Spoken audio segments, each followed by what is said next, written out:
सबसे पहले तो अभी ये 24 घंटे के अंदर कोई अवसर नहीं होता कि त्रुटियां और आलोचना की जुबान में बात की जाए। पांचों राज्यों की जनता को बहुत बहुत बधाई। ये उनका मैंडेट है। They have chosen what they have chosen, तो उसको डिसरेस्पेक्ट करने का कोई मतलब नहीं है।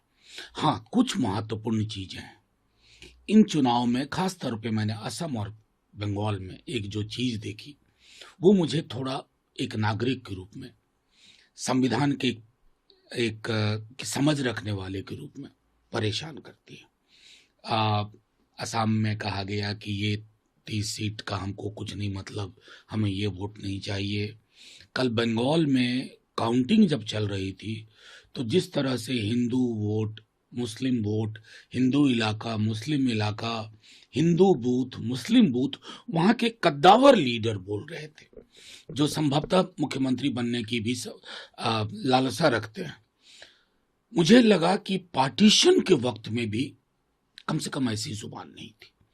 क्या हमने टेरिटोरियल पार्टीशन के बाद अब मेंटल पार्टीशन को एक सहमति दे दी है? ये बीजेपी हो या हम में से कोई पॉलिटिकल पार्टी हो, उसके लिए यह अच्छा संकेत नहीं है। मुझे उम्मीद है कि अगर शुभेंदु जी ही बने या कोई भी बने तो बंगाल को फिर पुराने घाव की ओर नहीं लौटना चाहिए। और उसी तरह आसाम को मैं समझता हूं कि ये हमारी सामूहिक जिम्मेवारी होनी चाहिए और बीजेपी की भी लीडरशिप की जिम्मेवारी होनी चाहिए कि they must do everything possible to stop this language, it divides.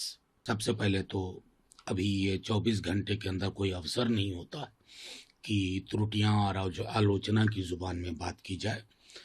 पांचों राज्यों की जनता को बहुत बहुत बधाई। ये उनका मैंडेट है।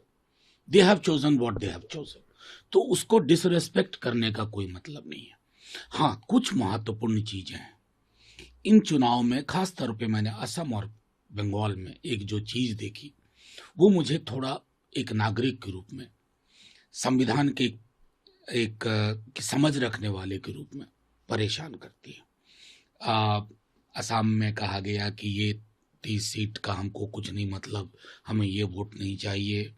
कल बंगाल में काउंटिंग जब चल रही थी तो जिस तरह से हिंदू वोट, मुस्लिम वोट, हिंदू इलाका, मुस्लिम इलाका, हिंदू बूथ, मुस्लिम बूथ, वहां के कद्दावर लीडर बोल रहे थे जो संभवतः मुख्यमंत्री बनने की भी लालसा रखते हैं।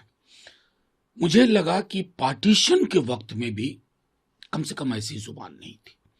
क्या हमने टेरिटोरियल पार्टीशन के बाद अब मेंटल पार्टीशन को एक सहमति दे दी है?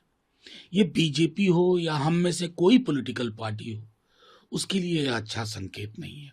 मुझे उम्मीद है कि अगर शुभेंदु जी ही बने या कोई भी बने तो बंगाल को फिर पुराने घाव की ओर नहीं लौटना चाहिए। और उसी तरह आसाम को मैं समझता हूं कि ये हमारी सामूहिक जिम्मेवारी होनी चाहिए और बीजेपी की भी लीडरशिप की जिम्मेवारी होनी चाहिए कि they must do everything possible to stop this language, it divides.